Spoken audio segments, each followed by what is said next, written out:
Welcome to STS33. I am not your wonderful host. Instead, I was forced into doing this against my will because of my Irishness. Go on then. What in which we... I didn't have an in which we because we stopped doing that. Go on. Special. Just this one off. In which... The last one we'll ever do. In which we 33 kings plant 33 terrific trees. Nice. To be sure, to be sure. Oh, to be sure. So, thank you. I am now saded. With me as always is Mr. Fluke. Hi guys. And Mr. Dave. Sup? There's no Mr. Surge. We lost him. Apparently reindeer swung by and we're like, hey, Grinch. We saw what you did. We want a word. That was an amazing intro, and my god, your audio must have peaked like a monster. You put so much enthusiasm into that. My eyes are bleeding. I rolled back from my mic by about a meter, so it didn't actually peak. That's impressive. It just had so much enthusiasm. The levels of professionalism that go into the production of this here podcast. we rolling spend chairs around. No expense. We make sure our chairs have wheels so we can back away from mics. Well, I had to kind of keep up the enthusiasm you put into the intro. Well, Serge puts into the intros when he's pretending to be you. Enthusiasm. Nice. You can drop the overly Irish now. Where shall we go back to the way we were, the way things used to be? Aww. In the olden days when we used to sit around and watch Cheers and Kojak. Nah, it was dull, man. It was. Do you know? It was like, dull. I actually had this conversation with someone earlier, which is why I have Kojak on the brain. Someone mentioned earlier to me that Kojak is one of the dumbest ideas for a TV show ever. It's like, okay, you know what we're going to do? We're going to have a detective that's trying to quit smoking, so we're going to have a guy that solves crimes that really loves lollipops. Okay, well, what, does he turn into an animal? Is there going to be anything else going on here? No, he just really loves lollipops. Right, yeah. So where is, he really loves lollipops. It's a dry spell in television production, alright? Yeah, it's like the whole thing of I think it was from Family Guy or Simpsons with Stephen King, whereas like it's about a phantom lamp, and he picks up the lamp off the desk and he's like, bah, bah, bah. Stephen, that's terrible. Bah. That you've really gone downhill. Bah. When can you have it on my desk? It's that. Also, apparently, they are going to make a new Kojak film, and we're thinking of Vin Diesel. That would be amazing. Vin Diesel with a lollipop? Sold. Vin Diesel with a lollipop and the catchphrase, "Who loves you, baby?" That's never gonna work. Or it could be amazing. No, that's never gonna work. Gonna be like watching a train wreck in slow motion. I know. I may. The terrible thing is, I may go see it just for how bad it's going to be. Yes. Ooh, actually, speaking of bad movies, I got my hands on the Iron Sky Invasion demo, and that game is amazing. I've been meaning to actually buy a copy. I didn't want to play the demo because I dislike playing demos these days. Usually I'm against demos, but I saw this one pop up and I'm like, that game can't be anywhere near good, so I'm not going to put money on it just yet, but I think I might have to buy it now. After having watched the film... Was it... So tell me more then, Cal. Tell us more. Okay, the game is basically a third-person space fighter. Yes, so I know that much. Well, yeah, you do, but listeners mightn't. Okay. I don't. Fair enough. Fair enough. Go on. Me. Okay, so the control system actually works pretty well after tweaking. It's sensitive to sin to begin with, but once you get that started, these days. It depends. Side note, I've noticed in getting my new mouse, to just kind of random segue for a second, I've noticed that in a lot of games I've played recently, with a lot of inverted commas gaming mice. You have to, with the DPI running at what they advertised at having, you've got to turn the sensitivity in a lot of games down to past the minimum. Turn down the Windows sensitivity and let DPI compensate. That works so much better. The Windows mouse isn't sensitive enough. It's odd. It's been annoying me a lot. They need to do something with that in games. A greater range of sensitivity, please. Yeah. Anyway, sorry about that. Yes, Iron Sky. The way the demo is laid out is you've got 30 minutes of playtime to get as much as you can done. So you start at the International Space Station, which is your home base, and you go out to various incursion locations where the space Nazis are coming at you in ships, and you take them out. But the one thing that does have promise, as far as I've seen so far, is the upgrade system and the fact that there's a decent variety of ships. It's like whenever you kill things, you earn space bucks that you can... Are they called space bucks? I can't remember what they're called, but Oh, I think I was playing Big Sky Infinity and they were called space bucks, so that stuck in my head. nice. But yeah, you can then take those and like just upgrade various aspects to your ship, get more bomb or missile ammunition or bomb ammunition. I mean, it does seem fairly well thought out, which is surprising given the source material. But I can... What do you mean surprising given the source material? That movie was movie of the year. Oh, that movie was like Oscar-winning movie. It was amazing, but it was also terrible at the same time. I'm pretty sure you pointed this out when we all watched it. Yeah. It wasn't terrible. It was good glorious. Because it was gloriously horrendous. That was the entire point. Maybe. Maybe. But then again... Oh, come on. They sucked the black right out of a guy. Literally. Come on. Oh. No. I'm going to stick to my guns on this one. That movie was brilliant and I can't wait for the sequel. Yes. It's going to be interesting how they come up with a sequel. Well, Mars. Oh, dear Lord. And then they're going to throw caution to the wind, and they're basically going to give a finger to every like astronomer and NASA person everywhere and be like, you know where the third one's set? Pluto, because F you, we still think it's a planet. Oh, Iron Sky 3 Pluto. Subtext, it's still a planet. Oh man, that is still... I'm shaking my head here. You can't see it, but I'm shaking my head. You know, We should have a little animated Xander that shakes his head. Just pops up in the corner of the window, just shakes. Well, That it is one of seems- my most desired things in the entire world, by the way, just quickly, like, side-swiping this conversation. I still, to this very day, do not own the t-shirt, It's Okay, Pluto, I'm not a planet either. I have desired that t-shirt since the moment I first saw it. I will find it one day, and I will buy it. That would be amazing. Well, there you go. Anybody out there makes t-shirts, you've got a customer here already waiting for a t-shirt. It's a design that already exists. I just need to actually, like, find where and buy it. All you've got to do is buy one and then resell it to this tard at a ridiculously high resale value and make yourself like 200% profit. And you know what? Looking at a Steam collection, he'd pay the ridiculously And he paid overhyped as well. price. So there you go. Hey, you're mentioning my Steam collection. Do I not get any, like, trophy or anything for breaking 4 numbers on there? I am now above. I am in the happy, sad elite that cry themselves to sleep with empty wallets. Now I am over 1,000 games.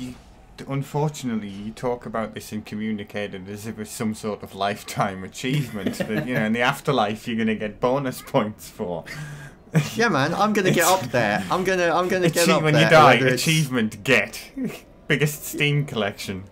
You know what's gonna happen? I'm gonna be laying there in a hospital bed, and I'm gonna look up, and it's gonna be like, my last regret is that I have bone-itis. And then I'm gonna like pop me clogs, and there's gonna be clouds and naked angels with harps and everything. And it's gonna be. I'm gonna be floating up past you, merrily plummeting downwards. I don't know what you were doing up there anyway. You're still alive, but you know. And plummeting. Yeah, it's gonna be like, yeah, he was just like, wow, I momentarily had an out of body experience. It was really weird. But I'm gonna get up there, and the first thing that's gonna happen is I'm gonna be at the gates, and it's like name, and it's like Dave, and they're gonna be like, ah, the Steam collection. That's a good one. You hope. Well, the main problem, first off, is that I like trying to keep away from religious debate here, but I don't actually believe in the pearly gates concept. Heaven, hell, whatever, yeah, maybe, but pearly gates, no. I think that's a bit trite. I think they would have updated it by now and have like a club entrance. You're just gonna have St. Peter stood out the front wearing a bouncer outfit, just kind of... Look at how far people get where they shouldn't. It wouldn't surprise me if people had wangled their way up there and stolen said pearls from the gates, man. to be fair. You're just gonna have like limos pull up, and it's just gonna be like, PD, my man, And it's like DJ James is on tonight, sir. Very good. And he tips him with like heaven bucks. And he's like, good man. Spelled with an X, of course. Yeah.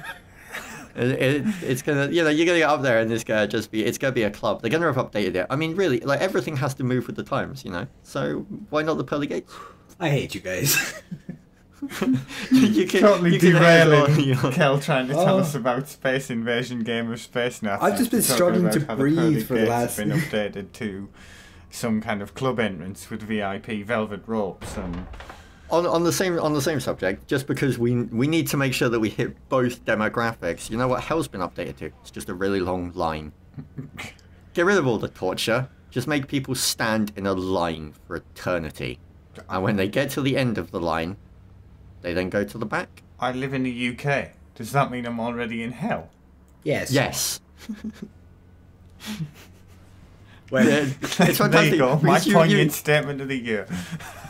You mentioned that, but it's true. Have you ever noticed if you put two English people together and you make them stand behind each other, someone will come along and stand behind them and be like, alright, what are we waiting for? Yeah. Somebody will assume it's a queue. Yep. There's queues for everything.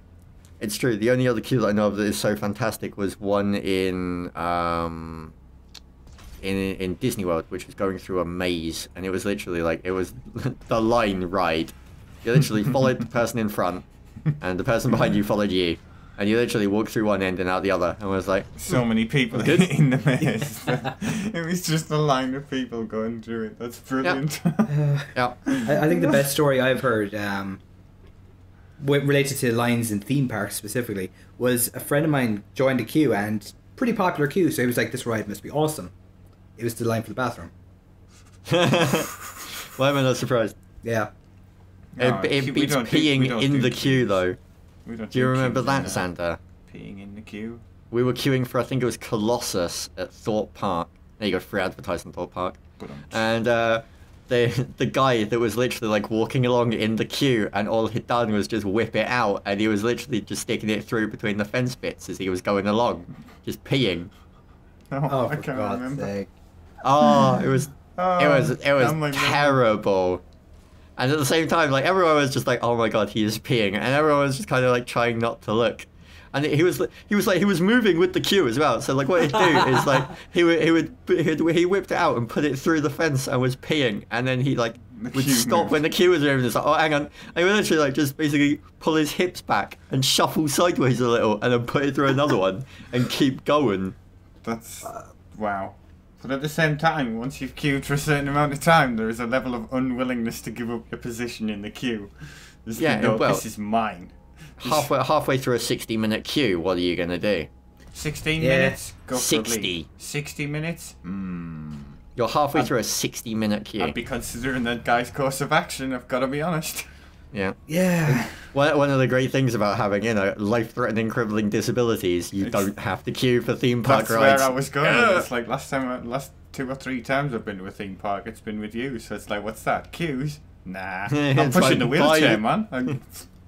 By suckers, all you need to do is just get a crippling genetic defect, and you'll be fine. Just go and obtain yourself a crippling, life-threatening disorder, and you'll be all right. It's perfectly worth it for skipping queues at the theme parks. Should we actually talk about some more games? I think we've been talking for 15 minutes and we covered, one game briefly? I think we've driven away. Twice interrupted Kel trying to talk about the game. We've driven away most of our listeners because they're just horribly offended. And this is what happens when you let an Irishman host the show. So you're hosting this one, are you? Okay, excellent. No, I'll blame this one on you. Yep. No, that's fine. No, we've got our scapegoat. We're fine. Yeah. There you go. There's your title for this one, in which we blame Kel. That's totally fine because it means you'll never have me do one again. Like not until we get to STS33. Oh god. Oh, so here, like 333.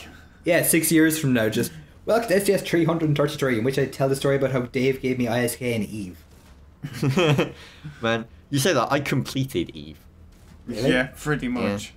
Yeah, have you not heard the story? I am now at the point that I have essentially completed Eve, and I stopped and quit. Damn. I have enough ISK that I could essentially do anything I want in the game. I could build my own station. I could fund an alliance essentially through an entire war. I could buy multiple titans if I wanted to. I am at the point where I have so much money that the game cannot literally have a purpose for me anymore. So there's one purpose left. Use that money to destroy the economy. No, because I know the people that help run the economy in that game, and I like them too much. Oh. So yeah, there you go. I'm not getting distracted. So how about we turn our attention on you? What have you been playing this week? Have you actually played something this week? Me, I finished Hitman. Really? Yeah, I finished Hitman just today. Actually. I'll let you talk about it, but I want to ask one question first. Do you see what I mean about the ending? Oh, yes. There you go. Now go for it. No, that's my biggest irk. Because to be fair, while the stealth system at first was annoying, you get into the groove of kind of what they're trying to, what kind of feel they're trying to give, and you start to. I found myself using it and actually working with it, and I fell into a groove with it. It was all right, and I got quite good at it towards the end. So I quite enjoyed the game, but that stupid ending. You could have done so much more by leaving that hanging, and it's difficult to talk about it without outright talking about it. Yeah, let's talk about the rest of the game rather than the ending then. Like, the ending was literally a case of you set up something beautifully, and then you instantly, you essentially you shot too early. Yeah. Like, you blew your load, guys. Like, you had this wonderful setup, and you could have done so much with it, and then you blew your load. You couldn't wait. No. So, talk about the rest of the game then. How did you find the story? Like, because in my mind, the story up to the epilogue, because there's an epilogue on it. Like, that's not really a spoiler, you know. There's a wrap up thing, but the bit up to that point was amazing, in my opinion. I enjoyed it. I enjoyed the story, and the different ways of doing stuff. Now I've completed the story and gone through, I can see the appeal more in going back and doing certain levels. If there's a particular bit in the story you like, or there's a bit you thought you could do much better, or you want to explore different ways of taking somebody out and find the different signature kills, I can see the appeal more in the replay value. I must say, listening to you two guys talking about it before we started STS, where you were discussing how you did that final level, it really shows that there are multiple ways to do it. I mean, I know Fluke did it one way and you didn't have a clue you could do that. Yes. Without giving away any specifics, but you know the bit I'm on about. Yeah, he found a ledge that I didn't. Like, I approached it a completely different way, and he was like, what? Yeah, I was like, because I was like, did you realise what you had to do? And he was like, huh? Yeah, I eventually found the ledge, and it was like, what ledge? Ledge? Wait, what? I was like, say what? Yeah, I do like that about different. You can see how different people approach things differently from how they do. But yeah, I mean, I don't think there is an entire level in that game. If we were to literally compare each individual level, I don't think any level we would have done the same. And that is a good point for the game. Yeah, that it does allow a totally different approach to play all the way through the game. Yeah, I can see that, and the amount of work that must have gone into making that work. Yeah. Is there anything else you want to say about it? I actually want to sit. I want to sit and play through it again now. I want to start right at the beginning and play through it again.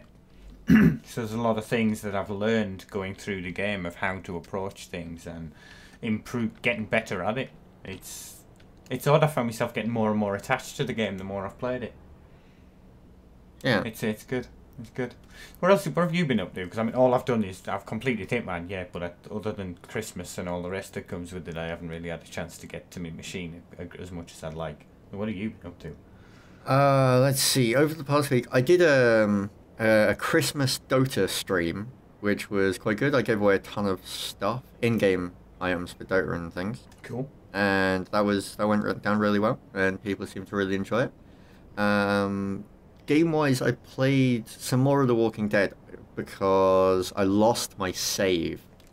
When episode 5 came out, I lost my save, and it kind of disheartened me a little. But to To be fair, it's a game that you can easily play through again. Like, even if I'm able to play through it again, that says something. Yeah. Because it's fairly... It's a hand-holding storybook to some degree. Right. You know, so it's about the story. Yeah, it's not essentially going to change much in regard to how long a playthrough will be. You know, if you, say, up the difficulty on a game, or if you blitz through, like, Hitman levels. Like, there was one Hitman level, for example, that you said it took you, like, 3 hours. Yeah. Because you were plotting and planning and everything. And I literally was like, really? That took me, like, 2 seconds. I walked in, I shot the guy, and walked out. Yeah. There's none of that. It's literally a case of, like, everything in that game is pretty much going to last the same amount of time for most people unless you do little things extra. So, you know how long it's going to take to do something.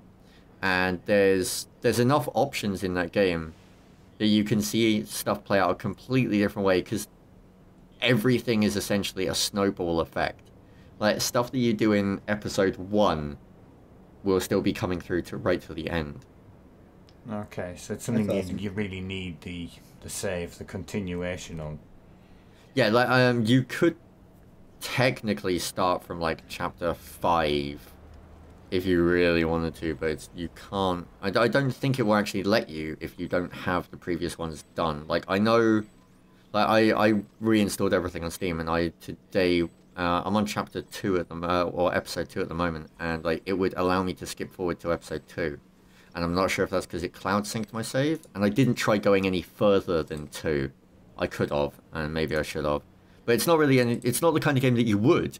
You know, you wouldn't go to number 5 without having played the first ones, because it's going to make no sense. Because it's going to drop you halfway through a story, and you're going to have nothing to go with, and your characters, like, it would probably be, the equivalent of it would probably be Mass Effect 2, if you think about it at the start of that. If you've got a save from 1, it will import it. If you don't, it will ask you, it will ask you a few questions, but you won't have as fine a scope. Yeah. I think that might be how it does it. But that's the kind of thing that you're looking at. You know, you could have played the previous ones, and you really should have, because otherwise, stuff's not going to make any sense. So it's stuff more like, it would be more like you'd be on your second or third playthrough and just like that particular bit of the game, so you'd want to play chapter 4 or whatever. I mean, there are... Well, yeah, like, so I could go back to chapter 1 and do stuff completely different, and then, stuff would play out differently then. But, I mean, it's really irritating as well that some people don't let stuff go. But I don't want to talk too much about, like, secret reasons why. Okay. But the other game that I picked up in the Steam sale and blew my mind was Spec-Ops. You were you mentioned this yesterday. I didn't have a chance to, I cannot talk enough about Spec-Ops, and I am probably now going to talk about this till the end of STS. Well, so I picked up Spec-Ops. So I picked up Spec-Ops: The Line, and I didn't pick it up when it first came out because it came out June. Came out end of June, which for me and for you as well was rest time. Right, I see. So it missed my radar. Like, I saw it come out and I was like, oh, Spec-Ops. Oh, I'll get that at some point. And then I never really, got back to getting it. After having played, I played through it on stream from start to finish in one go. It only took me 9 hours, which... Yeah, but some people will be like, oh, a 9-hour game? Ooh. But, I mean, you can pick it up. It's on Steam sale as we're doing this, but it won't be when this goes out. And it was like £6. I picked it up on flash sale, actually, so it may come back on flash sale. It may be in a community vote, or it may just stay on slightly less discount. I think it's like 50% normally, and it's down to 66 at the moment. But like a tenner for this game, if you're getting 9 hours out of it, isn't that bad. Yeah, it's not bad. That's pretty good, considering a lot of AAA titles run you like somewhere from 6 to 8 hours. Oh yeah, I mean, Darkness 2, when I played through it, was like 4, 5 hours? It was ridiculously short. You can blast through that quite quickly. Enjoyable game. Very, very enjoyable game. But quite short. Spec Ops doesn't need to be longer. There is no filler. None. Right. That's fair enough. It is literally an entire 9-hour roller coaster of movie-esque plot. You've got the build-up at the start. It doesn't instantly drop you in and everything is going crazy. You do have the build-up. And so you are sent into Dubai. I'll give you some little backstory for this. I'm not going to go into too much spoilers. It's been out a while, so you know. Yeah, but it's still this year, so I'm not going to ruin it too much. Yeah, but it's been out. Dubai was hit by sandstorms, and essentially messed up all of Dubai. Absolutely devastated Dubai, and so the US essentially went in to evacuate the city. And 6 months later is when the game takes place. And it's a case of you have gone in to find survivors because you have just received a radio signal. So it's like, my name is John Conrad. We were sent in to, say, evacuate Dubai. And so you were sent in, and your mission orders are to go in, basically see if there are any survivors and get out. And then call an evac, and everyone will come in and save the day. Right. The game then essentially starts you off with, you're a soldier, do your job. And everything goes downhill from there. Awesome. Okay. There is no good ending in this game. It's just a matter of degrees of how bad. There are endings that are worse than others. That is the easiest way of putting it. There are options throughout the entire game that are worse than others. And then there are also options that are completely taken out of your hands. Because that's just the way it is. Because this is war. This is a wartime situation, essentially. And you are a soldier. There are ways that you operate. You may not like them, but tough shit. Oh, and it essentially... It's very Apocalypse Now and very Full Metal Jacket and all those kind of movies. It draws a lot from them. So if you like that kind of thing, and if you essentially want a game that is very story driven, and it has combat that's not actually too bad. The combat irritated me in places, but I will say, I'll explain it this way, and you two will instantly get what I mean. But it will take a little bit more explanation for anyone listening. It's a third-person shooter that I was unable to play with a controller. Ooh. I had to play it with keyboard and mouse. Proper aiming, then. Right. Yeah. Like, I played it on Suicidal. Why am I not surprised? As you do. There is one difficulty higher than Suicidal, but it was locked, and it's called Fubar. I do hate locked difficulties. Yeah. But on Suicidal, I know it's going to be more lenient on the lower down ones, but on Suicidal... You literally have about half a second to pop out of cover and take off your shot. And that is it. Nice. If you stay out of cover for a second, you will die. Wow. This is like, it's regenning health system. It's a cover-based shooter, what do you expect? But you are essentially just going through the game as the character of Martin Walker. And you play through as Martin Walker with your two squad mates, Adams and Lugo, who the AI of them at times is amazing. I don't think I've seen AI better, and other times it's like they ate a bag of sand. It is the dumbest AI I've ever seen in any video game ever, and I mean that. There were times, like, the game actually got to a point for me where I was in a section where I'm in cover, and it's a cover-based shooter. You literally do go from cover to cover, have a cutscene, have a bit of plot, cover to cover, cutscene, bit of plot, cover to cover. Don't expect to stand out in the open for too long if you want to actually, live. But there was a moment, I'm in cover, and I'm being covered by one of the guys.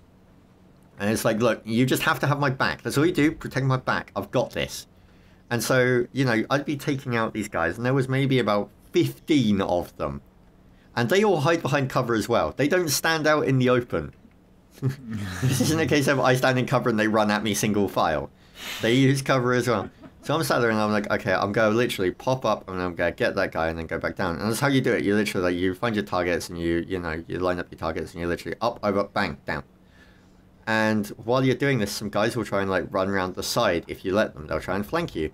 And so this guy's meant to have your back. And literally, it's as if the walls around you are in kind of a small lowercase n-shaped horseshoe. And there are some gaps in them. And essentially, his AI will not trigger until they run through. His AI didn't trigger sometimes. So they literally could run up to me and spot me out of cover with the end of their shotgun. At which point, you dead. And it was like, God damn it, Adams, you had one job. You had one job and all it was to cover my back. Like, how dense are you? It got to a point that I was stuck on that section for so long that the game was like, hey, hey, buddy. Hey, you seem to be having some trouble with this section, buddy. How turn the difficulty down? Yeah, how about we turn the difficulty down, buddy? And at this point, I lost my shit. I was just like, no, cussing and swearing like a sailor. You had one job, Adam. Stop eating the crayons. Yeah, it's like it's as if he's like He's just sat there got eating his the pistol. crayons while being No, shot. it's like he's got his pistol and he's held it out and he's like pulled the trigger and it's clicked because the safety's on. So what he does is he turns the gun round and holds it barrel towards him while he's looking at this gun going, it's not click, click, click. It's not working. Why is this not working? The other moment that was really irritating for me was there was one where you're in a multi-layered section, or you're essentially in like a stadium. And so I'm merrily working my way around, and I've just been given a sniper rifle, and it's like, brilliant, sniper, love it. And, you know, I'm lining up my shots, and I'm taking them, and all of a sudden I get, Adams is down! And it's like, alright, Lugo, go get, Lugo is down! It's like, where are you? They're on like 2 floors lower than me. They just randomly decided to go for like a goddamn stroll. They were like, oh man, Shania Twain tickets are on sale. We need to go get us some. Quick, down to the box office. And it's like, what the hell are you two? So I merrily go down there. And they've not killed anyone on the way down there. They've just like merrily walked through all these guys. And like, don't mind us lads, turn up. And it's like, what the fuck? Brilliant. The joys of AI. So But there were other moments when, and it's the little things in that game, like the big things all come together in a wonderful way. Like the story blew my mind. I have never had a story play out for a game where I have been so sated by the answers that it gave me, and yet it has given me so many questions at the same time. But I was happy. You know, normally when you're given a ton of questions by a game at the end, you're like, this is bullshit. You're giving me all these questions. Where are my goddamn answers? This is meant to be the end of the game. Where are my goddamn answers? This was a game that lined up and gave so many answers and questions and everything that you literally were just like, wow. So what you want is a game that asks you questions in the ending, but waits a while before giving you the answers. No, this is a case of these are questions that you will never get answered. Oh, I know. I was just referring to the fact that you always. Oh yeah, for Hitman, yeah. Like if it had instantly, no matter how yeah, they do if it had have instantly given me the answers to the questions that it just posed, I would have been pissed. But there were questions that there were revelations upon revelations and schemes within schemes and plots within plots and so much going on in that game that it was incredible. And you really do. You might not like Walker, but you essentially have control over some of his actions. And I was playing through on stream, and I had a mate sat on Skype, like, watching through with me. And when a decision came up, he would be like, don't do it. Do the other one. And it's like, no, I'm going to do this. And he's like, don't do it, man. Don't do it. And, like, I would do it. And he would just be like, oh, my God, why? And, you know, to get that kind of response from someone watching, it's like, don't do it, man. That, like, you can't make that choice. And it's like, to see someone else be like, no, I would have done that completely different. No, just because I don't agree with the actions you made. It's not a case of I would have liked to see what happened the other way. It was fundamentally, no, I can't make that choice. Yeah, no, that's, yeah, the game actually gets you to use your emotion rather than, lol, it's a game, lol, lol, lol. I'll just look at me being evil. It's like, no, I really don't want to do that. Yeah, it's great because every action has consequences, and you may not like Walker as a character. You may love him, you may hate him. You may, you know, you may sympathize with him. You know, it may be a case of, I don't like you, Walker, but I can understand why you're doing what you're doing. you know, however you handle it, you have some control over how you shape him as well. So when you get to the end, it literally is like, the ending is like, these are the choices that you made. You know, like they address it as these are the choices that Walker made, but it's the way that it's worded is, you know, you made these choices, you did this. Yeah. And it's like, yeah, you did.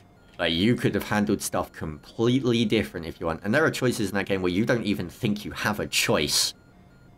And you do. Yeah, where you've made the choice instinctively because you didn't even realise the game was presenting you with it. Or the game has told you to do something and you've done it. And it was like, there was a choice there, dude. And it was like, really? I could have, like, gone off target?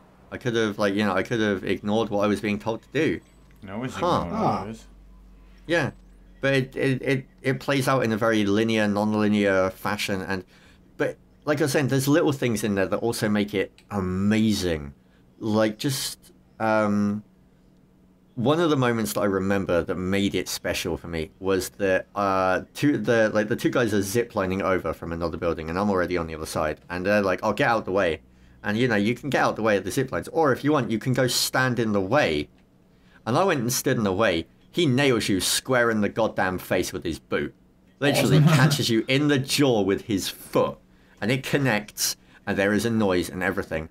And it's literally a case of they make a little 10-second bit out of it that he nailed you in the face. But it does that on every zipline. Like if there is a zipline that you can get on or they can get on, like if you stand in the way, like there was one that I went up to the zipline and they were like, okay, we're zipping across, and I walked in front just as he got on it, and he kicks you in the back of the head as you go past, and it's just like boom. But it's that like they could just completely ignore that. Yeah, the little but it's things like that, and the fact that you can take out some of the scenery, like you can blow out a window and fill a room with sand to deal with the situation. Like you know, you can use like these glass floors that they're standing on. You can either take out the guys or you can shoot out the floors from under them. The game is amazing. It's fantastic, but it's dark. You're gonna want to hug at the end of the game. No matter what ending you get, you're gonna want to hug. Oh dear. Yeah. I'm gonna have to go and play this now. Pick it up. I would really... It's got co-op as well. I'd really like to see if the single player actually plays through as co-op. I'd really recommend picking up a copy as it's £6 co-op. That'd be awesome. We could go through that. Well, I'm not sure if the co-op is separate, but even if it is, it's the kind of game that I would love to play through the co-op, even if it's a separate story for co-op. Yeah. And given that it's £6 at the minute, I really would pick it up. Guys, even if it is a separate story for co-op, that'd be even better. Yeah, true. But to be fair, I would also like to play... Well, even then, like, I'd be interested to see how they integrate human characters into the game if you're playing as Adams or Lugo, because, you know, it's a squad game. There is a squad leader. Yeah. He makes the call. But it's then up to that person whether they obey the order. That's kind of surely the whole point. It's fantastic. I can't sing Spec-Ops praises enough, if I'm honest. It's not a perfect game. And I'm not going to say it's a perfect game, but I'm going to say it's an imperfect game that I managed to fall in love with. And that's what I like. Even its flaws, for the most part, I loved. The only issue was AI. It's a difficult and even then, it worked. Even then, the AI worked beautifully for most of the game. Yeah, just has its flaws, but all AI does. It's always the first thing I point out is that many AI does it. It's exacerbated by how much you use the AI, if I'm honest. Like, there are moments when throughout most of the combat, you can mark targets for the AI to take out. And some of the ways that they will try to deal with them is really bad. So as long as your skill makes up for it, you won't really have much issue with the AI, because they can essentially be silent partners. Right. So, like, they'll take part in the voices and stuff, and, you know, they will back you up occasionally. If I'm honest, one of the biggest niggles that I have with the game is the fact that anytime you reload, even if you're trying to be stealthy, you'll randomly be like, I'm reloading, get me some cover over here! And it's like, dude, you've literally capped two guys that were talking about chewing gum with a silencer on the end of your gun 2 seconds ago. You're trying to be quiet. It's literally like, okay, guys, we need to keep our voices down so that they aren't going to find out. I'm getting into cover over here! It's like, dude! Do you mind? Yeah, it's literally like that guy that, you know, your seller is like, okay, we need to be quiet now, and he's eating like Doritos, you know, and it's like crunch, crunch, and you turn around and look at him, and so what he does is he still does it, but he tries to do it slower. You know, he's like crunch, crunch, crunch, and then he goes out, he's like crunch. It's like sorry. Brilliant. Yeah, but there you go, Spec-Ops. Game I wasn't expecting to be as brutally amazing as it was, and yet so cold. It was good. Fair enough. Well, we are coming on 40 odd minutes. Well, we should probably wrap this up at some point. How long is your rant about F1, Kel? You mentioned it beforehand. I can summarize it. Go for it. I want to hear this, that's why. Okay, I'm a big racing game fan, so obviously I picked up F1 2012 when it was in the sales. However, there is zero feel on the road. It's like I'm really spoiled with playing Forza on the Xbox. There's great feedback in the vibration controller and just the way the scenery moves slightly depending on where the weight of the car is. There's just you feedback on everything, but that doesn't exist in F1. It's just if the car feels dead, you can't tell when you're just on the limits of adhesion to the road. So it takes quite a while to like get used to it, and I was expecting a lot from the game because I mean it's F1 2012. It's a pretty big deal in terms of racing, but I don't know. It's lacking that feel that I was really hoping to get out of it. Also, the low level AI is ridiculously easy. Is it literally, hey, I'm for Sunday Drive, what's second gear? Well, it's like, oh, there's a corner in about half a mile. I should start braking. Like, okay, that's okay, there's a corner. Yeah. But other than that, it's a pretty decent game. I love the weather effects, and I hate driving in the wet. Because, yeah, you can tell you've 700 odd horsepower going to the rear wheels. Fair enough. So yeah, should we wrap this up? Indeed. I'm hungry. Don't know about you guys. Oh, I need a cup of tea. Pizza for me. I'm going to go pizza. Oh, man. So this, of course, is the last style of STS that we're doing like this. We're going to shift it across, and we're going to do highlight videos next week for it, and then you'll be able to download the MP3 of essentially the actual STS, because this is mainly a listen than a watch. We're playing with a few ideas of actually streaming it while we're doing it so that you guys can interact if you want to, and essentially we'll then upload it to iTunes and to the website, and you'll be able to download the MP3 and get it from there. Yeah. And there'll be a video put out on YouTube that's like a 5-minute version of it that has like some of the best bits and essentially tells you what's going on during it. Yes. Yeah. So, from... I know, right? From all of us at Elden 3, from myself, from Mr. Fluke, from Mr. Kel, from Mr. Surge, from everyone else that works in the background, I just want to simply say, I know like we should be PC and shouldn't try to offend anyone, but I want to say Merry Christmas. Like, why is that? Oh, I guess. Because you have to be. It has to be happy holidays these days. If you celebrate Christmas, Merry Christmas. If you don't celebrate Christmas, happy whatever it is that you do celebrate. I'm not trying to offend. I'm just simply Merry Christmas. I celebrate Christmas. So Merry Christmas. Happy holidays to anyone that is offended by that. Tough crap to anyone else. For the simple fact of I don't care. It's a season to just enjoy yourself, in a season for that no matter what you celebrate, the end of the year is coming and a new year is upon you, so you should reminisce and look back on the old year and just be happy with friends, family, or whoever else you want to be with, and just enjoy yourself. So cheer the fuck up. I got one. Happy Steam sales. Yeah, there you go. So we'll be back in the brand new year, and I just want to say, you know, next video will be a wrap-up of the entire year, essentially, but I just simply want to say, from all of us, thank you. You guys agree? Yeah, definitely. Yeah. I always keep saying, if it wasn't for everybody watching this, it'd be kind of pointless doing this. Exactly. So, thank you. There you go. Nice one, guys. So, have a good one. Yeah, if you have any questions, queries, or comments, or you want to yell at us about using the word Christmas, feel free to do it. Where, Xander? Hello. There you go. And from all of us at Elden 3, we will catch you in the new year with the next video of STS and whatever else we're doing. So I don't think we've got anything coming up between now and then. Oh, top 3s. Yes, top 3s. Stay tuned for the top 3s. Apart from that, whoa, nearly foo bad on that one. You're terrible at this ending malarkey. You nearly get there and then remember something every time. You're like me trying to get out the door. And now there's you doing this. Just let me end it. So, we've got the top 3 videos coming at the end of the year. We've got a new STS coming in the new year, we've got the new site coming in the new year, and we've got the new schedule coming in the new year. So, we've got stuff to lead you up to the new year, we've got stuff in the new year. There you go. I'm done. I'm out. Peace. Okay, I'm going to sidetrack it for a sec. Oh my god. Oh, I hate you. In relation to the top 3s, get over to our Facebook page. There's actually a little thread where people are talking about their top 3 favourite games of the year. We want to know what people think. Head on over to the Facebook page and let us know what your top 3 games of 2012 were. Yes. So far, only one person has agreed with one of my games. And then someone mentioned Dota, which I'm not going to mention in mine. I'm going to give it an honourable mention, but apart from that... Okay, now are we done now? We're done. Right, okay, so here we go with the final thing. We will catch you for the next video. Peace. In a while. Stay awesome. There you go.